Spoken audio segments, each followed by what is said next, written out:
आगे बढ़ें, आपको बताएं कि पाकिस्तान तहरीक इंसाफ के चेयरमैन और साबिक वज़ीर आज़म इमरान खान ने कहा है कि चीफ जस्टिस ऑफ पाकिस्तान से कहता हूँ, आपका काम बुनियादी हुकूक की हिफाजत करना है। कौम आपकी तरफ देख रही है। दौरान हिरासत तशद्दुद के खिलाफ सारी दुनिया में एक्शन लिया जाता है।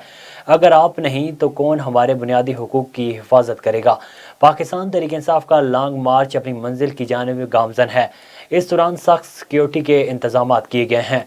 लॉन्ग मार्च के दूसरे रोज़ शादरा में शुरका से खिताब करते हुए PTI चेयरमैन का कहना था कि आपको मालूम होना चाहिए कि मैं 70 साल की उम्र में सड़कों पर क्यों निकला हूँ।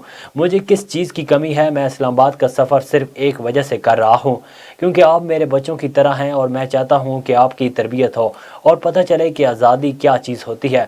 पूरी कौम को शर्म आनी चाहिए इस बात पर कि एक दादा और नाना की उम्र के शख्स को इसके पोते पोतियों के सामने वफाकी तहकीकाती इदारे ने घर में घुस कर मारा।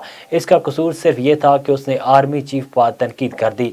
सारी दुनिया में इसकी खबर बनी। उन्होंने कहा कि दो नामालूम अफराद के हवाले से ये दोनों वहशी जब से इस्लामाबाद आए हैं तब से लोगों और मीडिया वालों पर जुल्म किया जा रहा है। सोशल मीडिया के लोगों को उठाया जा रहा है।